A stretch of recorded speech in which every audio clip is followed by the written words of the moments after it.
Hey everyone, welcome back. Social media has become a huge part of our society, and like it or not, it isn't going away. I maintain that social media has to add value to our lives or it's not worth having. And while I still think that you can have absolutely no social media involvement and still live a perfectly happy and normal life, today I want to share what I've learned about having a healthy relationship with social media. And it isn't lost on me that this message is being brought to you via social media. Number one, realize that social media is not exactly real life. We often see a curated feed of things someone wants to show, but in reality, what we see on social media is a fraction of what's going on in someone's real life. Usually, it's just the highlights that we're seeing from other people when we are in the trenches of our own lives. I sometimes walk away from social media thinking I am the only one having a boring life. Number two, choose intentionally which social media platforms you participate in. I skipped the Snapchat, Twitter, and most recently the Be Real craze, and I was fine.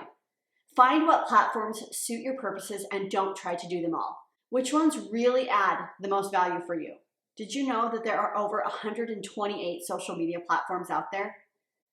Number three, we have to get over the fear of missing out, or FOMO as it is commonly called. When we feel like we are missing out, we often spend more time on social media than we should in the name of being in the know. Or we spend a lot of time trying to catch up and we lose a lot of time living our real lives. If you notice, social media platforms are set up to make you feel like you're missing out. Have you ever noticed how if you log into Facebook and there's a notification, it's sometimes letting you know that so-and-so added a new photo or so-and-so has posted an update? Same thing with other platforms as well.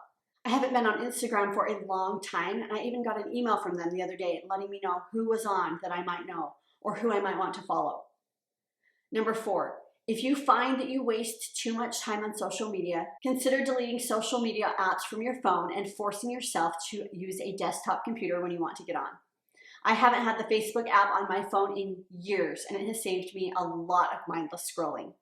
When I do want to get on Facebook, I have to get on my laptop, and it's far less convenient than just opening up the app on my phone. I personally don't have any social media apps on my phone, with the exception of YouTube and Pinterest.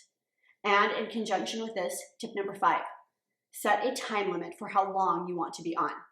Maybe even set a timer because time often goes by really fast when you're on social media. If you have an iPhone like I do, there are ways to do this where it shuts you out after the amount of time that you set. You can also set a screen time passcode, and when this passcode is entered, you can allow yourself more time. If you know you have a hard time adhering to this, you can even have someone else set the passcode so as to hold you accountable to the screen time limits that you've set. Number six, don't get on social media if you're having a bad day or if you're in a bad frame of mind. You will almost never make a bad day better by looking at what fun and exciting things everyone else is doing. Number seven, use social media as a tool. This will keep you in the driver's seat with your time on social media. Don't get on social media to numb out. I once heard someone talk about using social media as a drug to numb out at the end of a hard day or during a hard day. The problem with that being it doesn't truly satisfy you, and so you just keep scrolling. And we all know social media always finds more things to show us, so you can end up scrolling and scrolling and scrolling.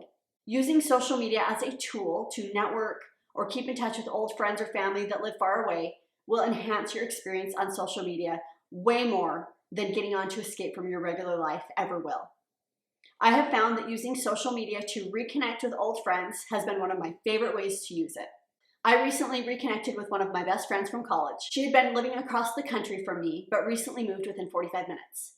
She and I met up for an evening with one of our other best friends. The three of us hadn't been together in over 15 years. Being together in person, reliving memories, as well as catching each other up on our current lives brought me more satisfaction than communicating with those two friends over social media ever could have. Number eight, be intentional with who you're friends with. Not only is this a safety precaution, but also I think we sometimes get caught up in everyone else's drama. Life is too short to be living someone else's life. Number nine, don't be friends with anyone you wouldn't be friends with in real life. I try to be authentic in my use of social media. I was in Costco a few years ago and saw someone I hadn't seen in years. I enthusiastically said hi to her and received a very confused hi in return. It was awkward. We were friends on Facebook, so I assumed we were friends in real life. I wasn't offended because I understand a lot of people have a lot of Facebook friends. But if you don't feel like you would even talk to someone in real life, why be friends with them on social media? Number 10, take frequent breaks from social media. I once took a 2-year hiatus from Facebook, and it was one of the best things I ever could have done for myself at that time. Even now, I take long breaks from social media. If you find that social media is a time waster and a frequent time filler for you, consider taking a break to be able to break the habit of getting on and wasting time. I have a good friend who told me she hasn't been on any social media for over 6 months. I asked her what made her decide to not have any social media. Her response was, I was ignoring my kids for social media and they had started to notice. If you spend a lot of time on social media but you don't feel like it's a time waster for you, try taking a break from it and using the time you would have been on it for something like learning a new skill, reading a book, or even just being productive. Watch how much you improve on that skill, or how much of that book you were able to read, or how much of that task you were able to get done, and that will show you how much time you were really giving to social media. Tip number 11, don't fall into the trap of, if it's not on social media, did it even happen? My husband and I were joking about this with some friends a few years ago. It seems like our culture has given up a lot of privacy in the name of proving to everyone else that we have an exciting life.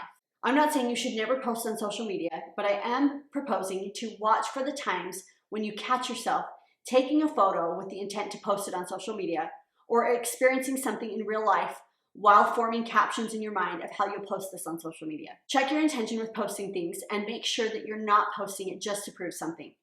Let yourself experience a vacation or an exciting event without posting about it on social media. Tip number 12, go through each social media account that you follow and ask yourself why you follow this person or business. This may take a while, but it really helps you see if every person or business that you follow really adds value to your social media experience. Maybe you have a social media friend whose account always causes you to feel less than, or maybe they're exceptionally negative or dramatic. Maybe you feel obligated to be friends with them because you're related to them or you have to interact with them in real life. In either case, consider making it so that they don't show up in your feed. Social media needs to add value to our lives, or what point is there to having it? Or maybe it's someone you don't know in real life, but you followed them for their content. But if after seeing their social media posts you feel inferior, or like you'll never have a nice enough house, or nice enough clothes, etc., consider unsubscribing. I mentioned this in a previous video, but unsubscribing or unfollowing any social media accounts that make you feel like you are less than will help you feel more content with what you have. And as a bonus, you'll probably buy less things. I hope this was helpful. I hope this gave you some things to think about. I would be curious to know in the comments below, what is your relationship with social media? What do you use it for? What do you like about it? What do you not like about it? Thanks for watching, friends. Have a great day.